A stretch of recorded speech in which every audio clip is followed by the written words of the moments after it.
was my maternal grandfather was the first person that came to Canada, and for him it was like it was a real Hail Mary when he was kind of like ready for retirement, sort of. And he kind of went back to the village and was trying to figure out a livelihood for him and his family. And he had 5 children and kind of trying to figure out what to do. Didn't necessarily see a lot of opportunity or a lot of ways to give them a better life. So his real sort of long shot move was to gather everything up and just take a straight shot to Vancouver. To be able to come to Canada, I needed to send documents for over and over. I still have some of the documents. It's almost like 1 feet document. I have it to be accepted. I came to Canada in 1984, end of 1984. The running community is really accepting.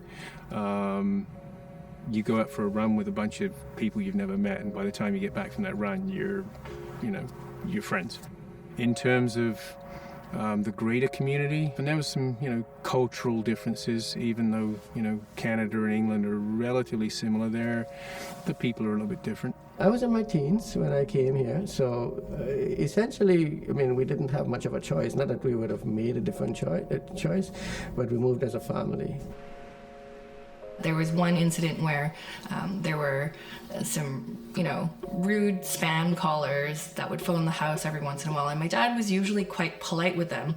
But one day, the caller swore at my dad, and then my dad, in a fit of frustration, swore back to him, hung up the phone, and all of us were sitting shocked around the dinner table listening, and our dad had just sworn, but in English. And I think that might have been a point where my dad felt kind of like a local, like a Canadian.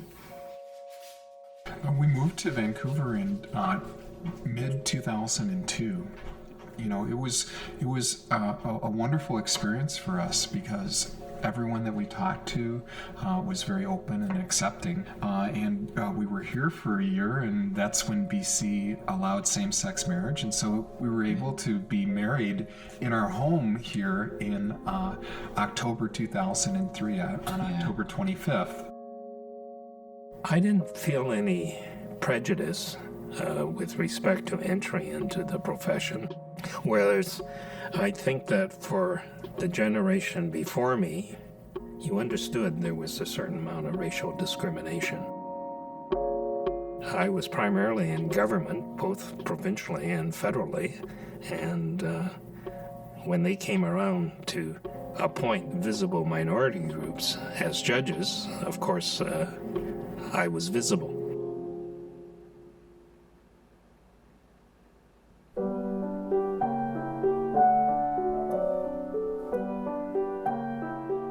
In 1996, my parents decided that we would immigrate to Canada, but we didn't make a decision on where.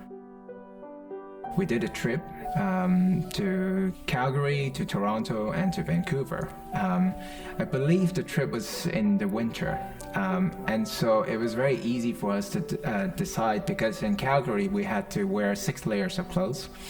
In Toronto, it was very, very cold as well, and Vancouver was the least cold, of all 3 cities. So I think that was it.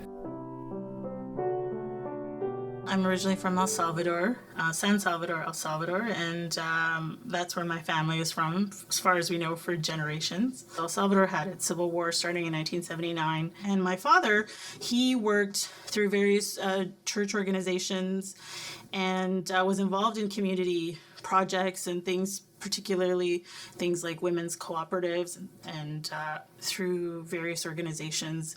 And so he was part of that socialist movement within the country, and so he was labeled as a troublemaker, and he was threatened, and he was had to go into hiding when we were when we were little, and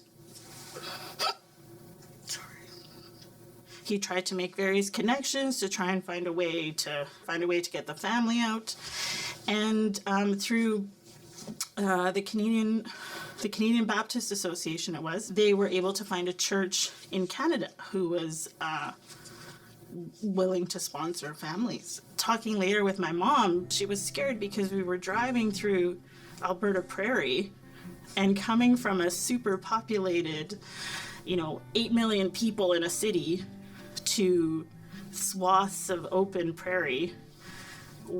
She was worried. She was like, oh my God, where have we come to? Like, where is this place? And it's this little town. But they were so prepared for us. Like, they were just ready to be welcoming, and they just took care of everything. There's a history that predates, the colonial side of Canada for sure. That goes thousands of years. But there's values that are projected from that point till now. And so it's important to take the young country that is Canada and to inject our thoughts and our feelings and our values and our perspectives into that. Because through that, we can actually expand and widen the definition of what it means to be Canadian.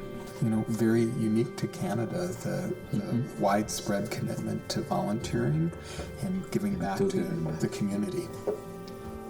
Hopefully we can be a good citizens of Canada. Yeah. As Canada turns 150, I really hope that it can still offer the opportunity that it offered my family.